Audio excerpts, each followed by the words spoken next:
Hello YouTube, this is my first video in a series that will be concerning my personal philosophy, and I was originally going to make this video a little bit more ambitious and I think maybe a little more interesting, but I realized that I was ending up just going on for way too long. So this video is just going to be, I think, a building block for getting into a real discussion about moral philosophy and ethics, which is my favorite branch of philosophy, because I think it's, pretty much the most important thing that anyone can think about.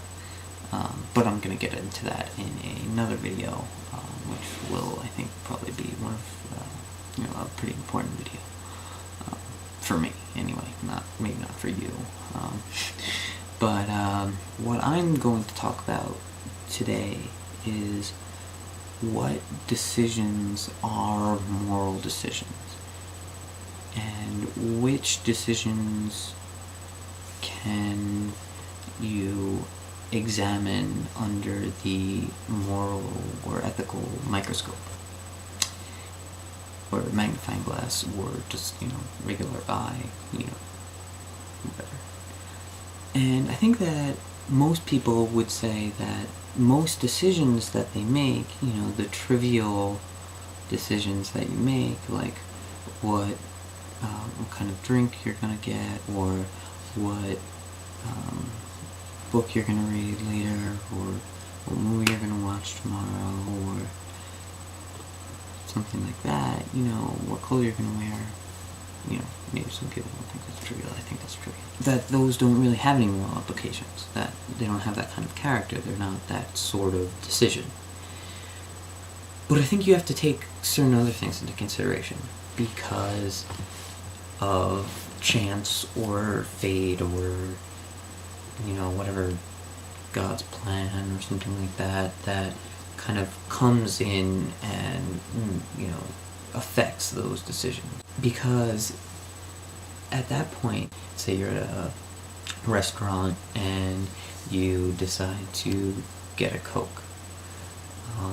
The waiter who goes over and goes to the drink station to get the Coke might then, because they have to go to that specific spot, bump into someone and make them, knock into something or fall over and smack their head. And now all of a sudden, just because you decided to get a Coke instead of water, or Sprite, or orange juice or something, that person now smacked their head. And maybe they have to, whatever, just to make the example interesting, now they have to get stitches. Now, your decision that was seemingly trivial has become, non-trivial, because it has consequences. And I think that you can see that any decision that has consequences is no longer a trivial decision. And while you might say, well, it's still trivial, I had no intention of doing that, it's still not a moral decision, because it's just chance that happened, or whatever. But that's not necessarily true, because while in the end you might come to that result, that there's still some sort of moral analysis that must go on. And because of this, because it's just really like some kind of chance, or at least something that you can't predict, that any example of a decision can really become a moral decision, because some sort of something that you might not be able to foresee could result because of that decision. Some consequence might come about that all of a sudden now you must consider whether or not that this had some moral effect, some moral blame might be assigned, some responsibility for the consequences might be, forced to be given because of this decision, and therefore any real decision that you make is a moral decision, I think.